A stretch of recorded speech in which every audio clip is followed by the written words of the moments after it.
Hello, and welcome to Tea with the FT Advisor, a 6-part series of podcasts focused on women in the financial advice profession.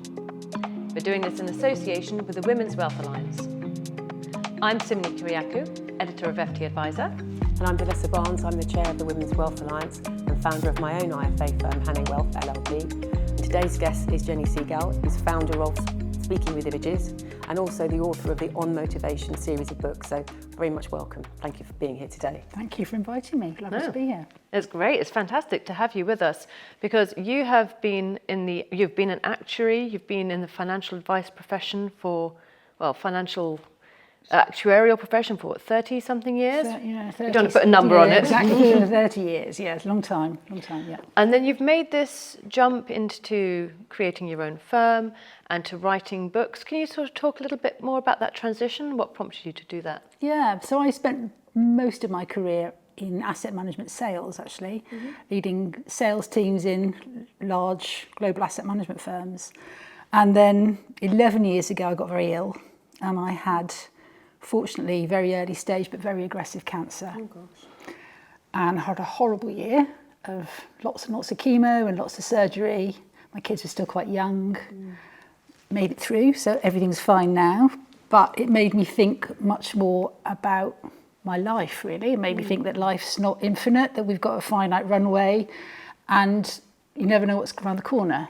And so I started thinking much more about purpose and what I could use my skills for that could actually make a difference. And I realised with hindsight that what I was doing when I found out about Ikigai, I was following that. I didn't know what it was then, but the whole thing about what you're good at, what you love, what the world needs and what you can get paid for. So I think that's what I was doing subconsciously in my head. And I thought, well, actually what's my special skill is that people tend to like working for me. And I saw a lot of misery created by people working in quite unhappy workplaces. And I've worked for north of 10 firms in my career, and one of those was a multi-affiliate. So I saw the cultures of 30 boutique asset management firms through that. So I'd seen firsthand quite a lot of culture.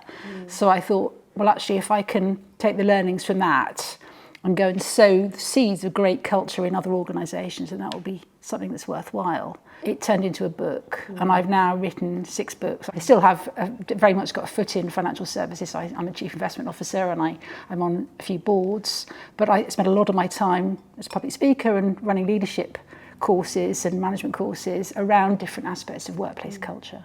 And culture is absolutely intrinsic for people choosing whether or not to go into a workplace now. Yeah. I mean, I had one of my team say to me last year that she'd got an offer for another company, about 15k pay rise, and she turned it down. And you know, this girl's in her 20s, and I blinked because I thought this is crazy.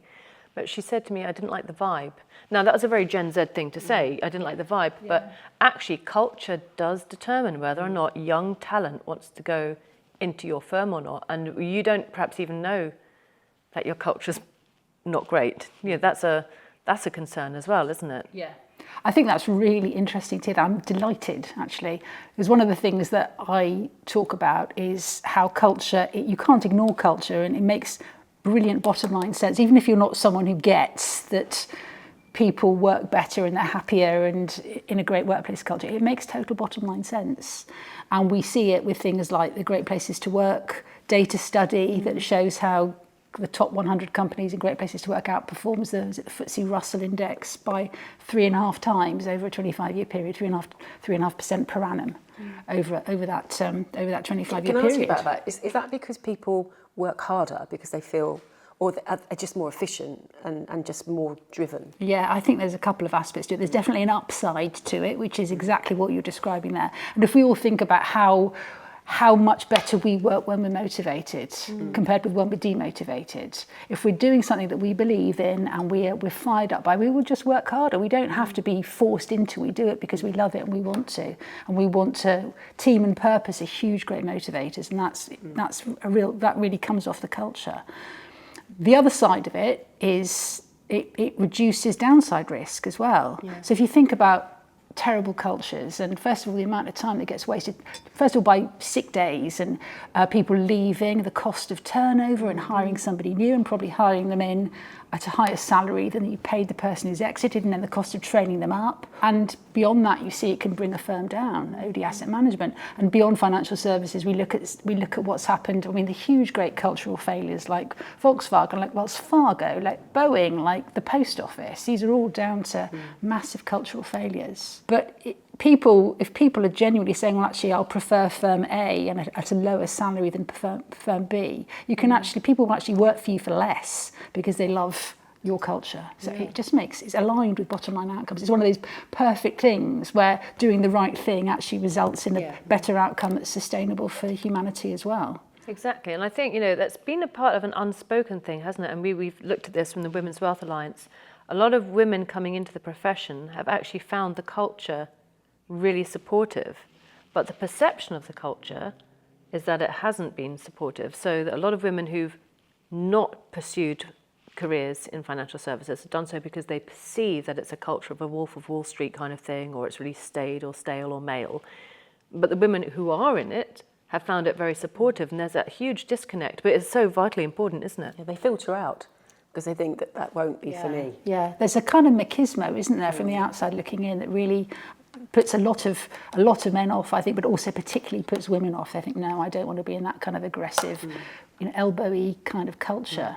And I think a way around it is that if we focus on purpose, because financial services does get a bad rap, and you might argue for good reason, but actually performs a really important social need, particularly for women, actually, if we get it right, because there's huge problems with pensions pay gap, gender pay gap, and helping women in particular to maximise their financial health is really important. And we've seen there's all sorts of studies done, and I'm sure you all know this much better than I do, about how women buy better and more confidently from other women.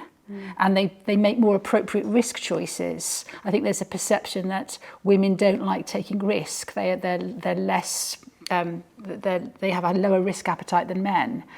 But work's been done that suggests that that's not the case. It's just that they need the risk explained to them. Absolutely, they need to understand it completely, because I think what happens is that women translate that into what will it do down the line. I'm willing to take that risk if I know and I understand how involved it is and what the reward will be, how that is transformed. Yes. Whereas I think men are more driven by the performance. Certainly my experience is more about the performance. They'll take the risk if they understand that that's what the reward, the actual return of performance will be better. But women need to interpret that into what the result will be. Yes. I think that's what it is. The end function is really quite driven, I think. Yes. And that's such a hugely valuable thing, because women have got different career paths often because of interrupted careers, because of maternity leave, because they often get paid less, but they live longer. They have different needs and different approaches, and having someone sell to them that understands that opens up a massive market. And women are getting, 51% of the population holding more and more of the purse strings, controlling where the wealth goes. It's really important. So being double inheritors and everything like that associated with that. And also I think it's about bigger conversations on risk.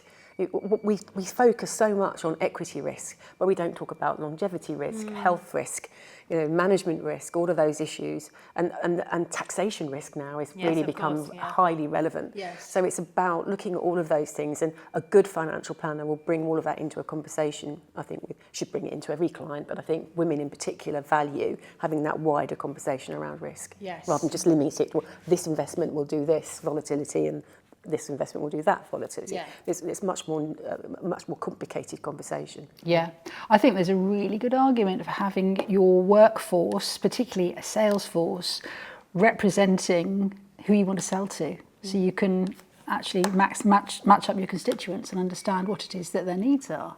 But to do that, bringing back to the culture, you have to have a culture that attracts and retains women and doesn't lose them along the way. So let's actually look at this funnel, this idea that we get lots of senior women, or you progress senior women into roles, but then right at the top it starts to narrow out and becomes much harder. What are the reasons for this, and how can we prevent that?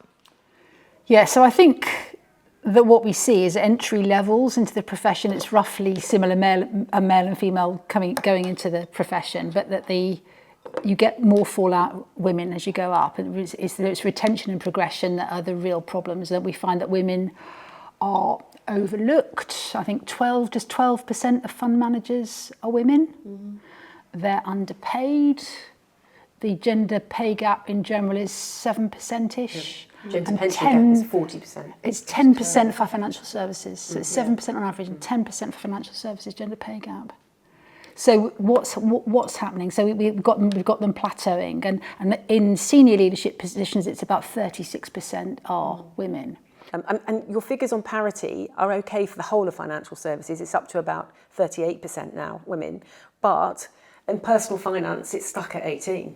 Now, support work roles are a bit better. There's 50 to 60, but in terms of financial planners, it's only 18%. Yes. And it's not. There are records of 30% going into academies, but we don't know yet what the attrition rate is there. I mean, there's lots of work needs to be done, but it's actually looking at what a career in personal finance looks like for a woman. I think it's got to be much more robustly discussed, and how you fit your normal life into it, because in our research we found that women are going off and founding their own companies, and that's certainly what I did, because I thought that's the only way I'm going to get to do what I want in the way that I want, and possibly have a family and do all those kind of things. And because the nationals or the larger firms just didn't allow any kind of flexibility. I'm not sure that. I think they're being sort of changed to a degree now. I think COVID changed a lot. Indeed, yeah, absolutely. But I think there's much more that needs to change about the culture.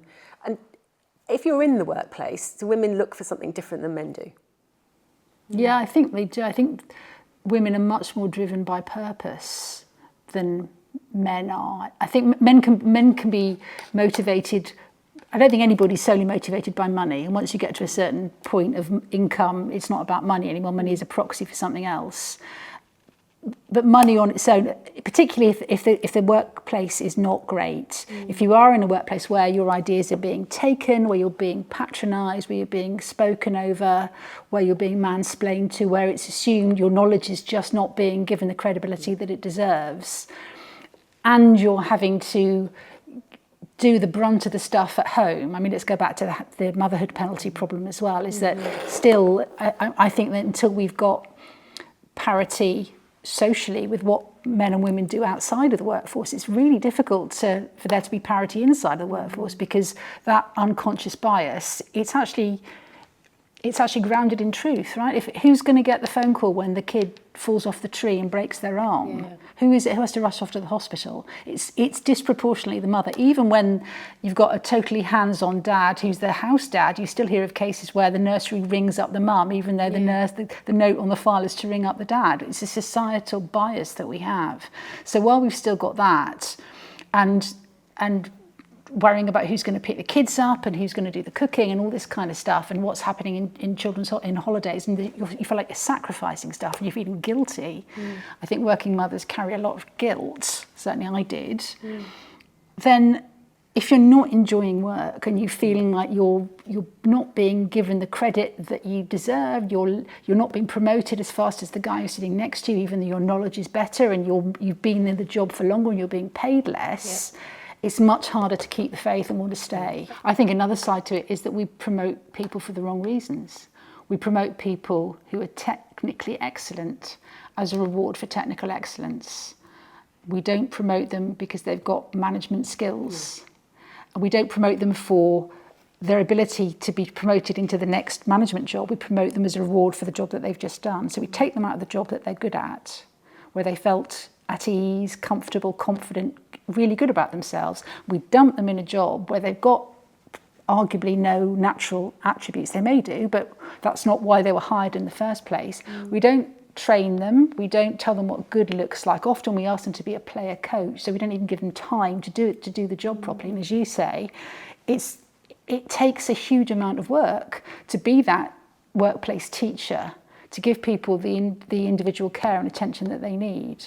So it's a really difficult job to do. So I wonder who supports the financial advisors then, Vanessa, because you talked about sort of leaving a large firm to set up your own business. So you'd already had experience of being in the workplace, seeing good managers, seeing bad managers. Had you managed people before you set up your own firm? No, and it's a horrible learning curve. It's something we talk about a lot, about how all the different roles you have to have, and even, for example, coming across a workplace problem, and not thinking, I don't know, I know this is a hot potato and I really don't know what to do. And then so you think, well, I have to get a lawyer. And then, of course, you spend a huge amount of money. You probably need to talk to somebody who's got more experience than you in that area. But I've often said that what we need to do is to actually help people to develop their skill sets, to be a part-time HR manager as well as a part-time salesperson, and a part-time this and a part-time that. And I think, IT director, whatever else it might be.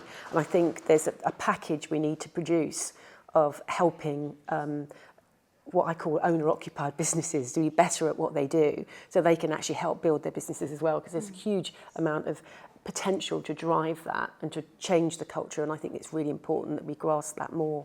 So is this something else that the Women's Wealth Alliance can do?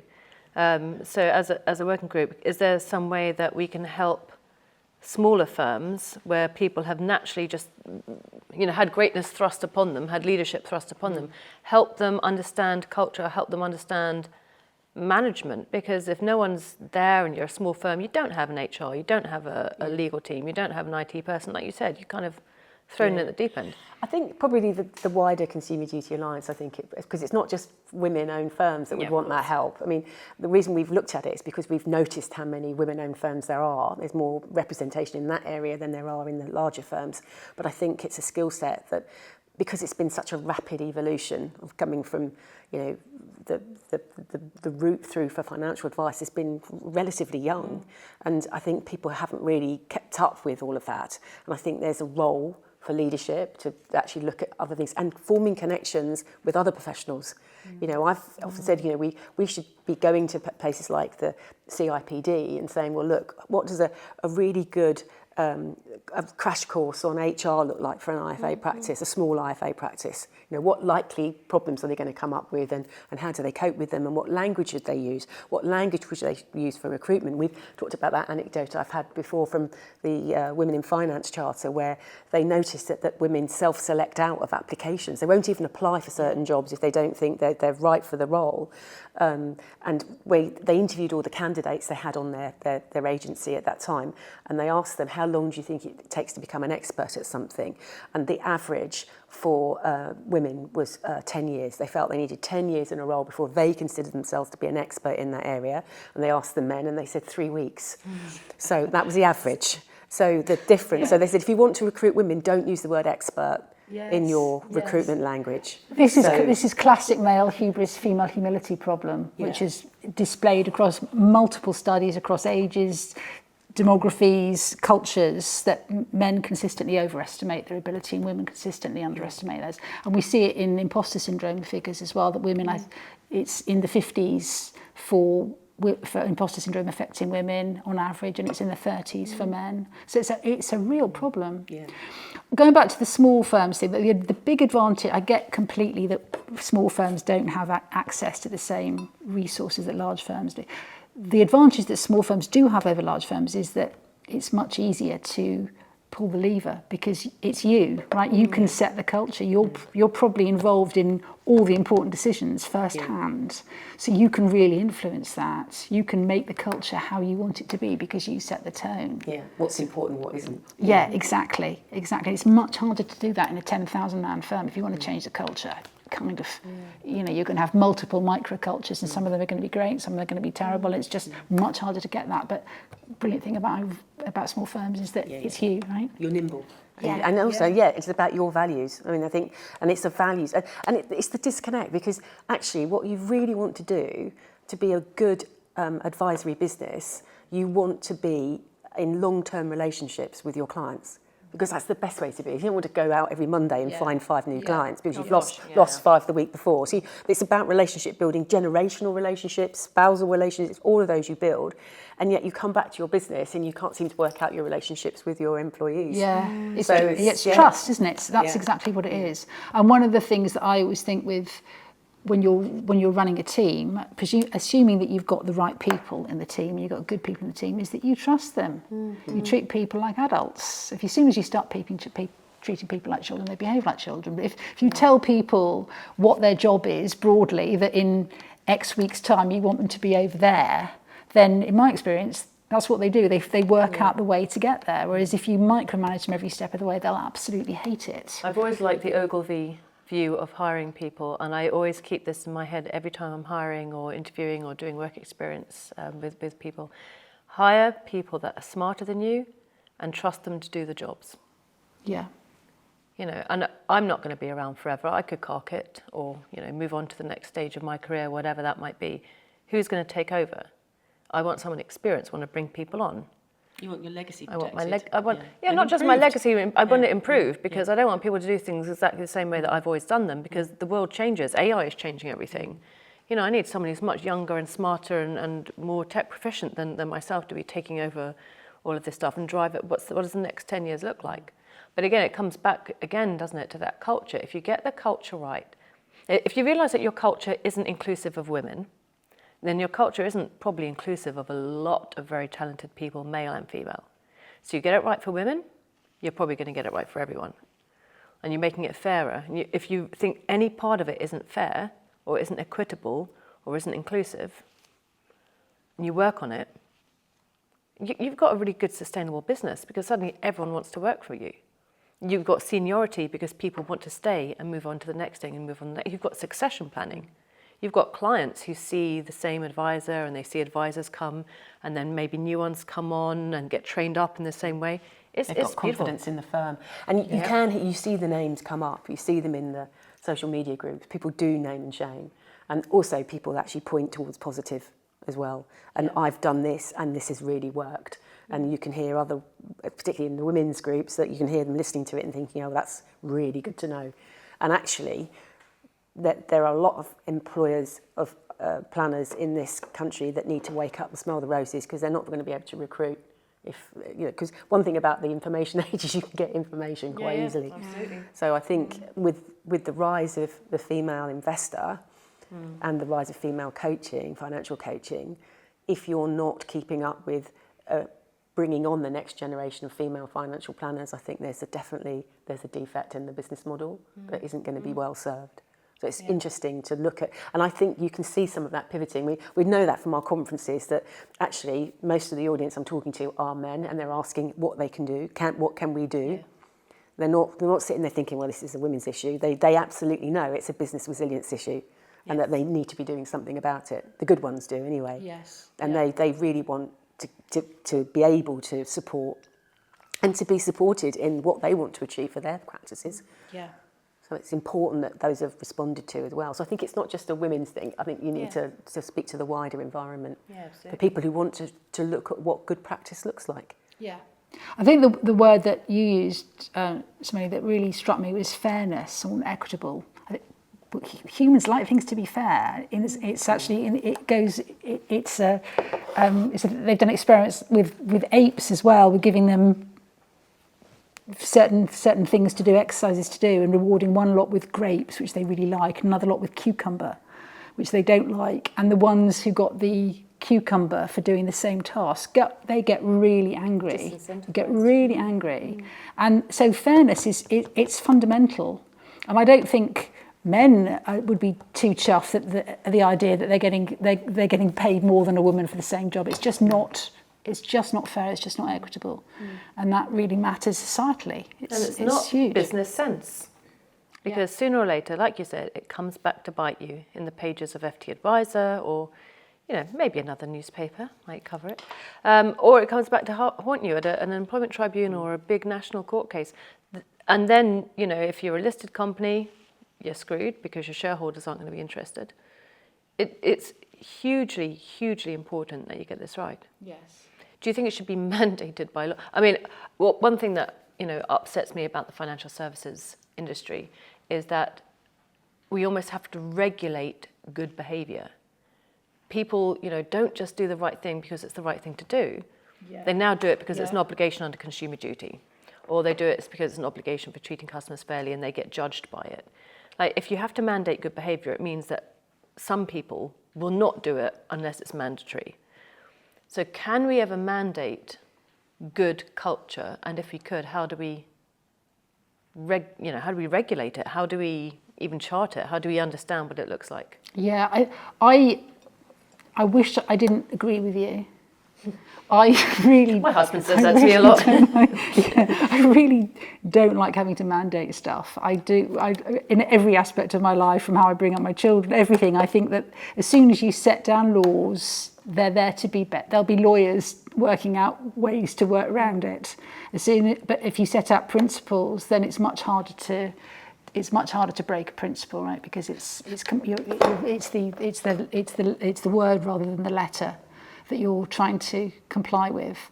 I think there has been some regulatory step-ins, though. There have been, indeed, there have been. Recently, because again, the regulator's changing into a more outcome focus. Yeah. So not just for clients, but also for firms. Yes. And that's why they're pivoting on certain other really, like succession and things like that, they're looking at now and thinking, well, what does that do to the general health of that profession and that sector? So I think that has vulnerability and gender also then there are. Yeah. So I think the risk with that is that we then focus on the tick boxness rather than the actuality of it. And we've seen this with trying to measure impact, for example, impact investment, that it's all about, we've got reams and reams of people filling in regulatory impact forms rather than actually solving the problem of climate change.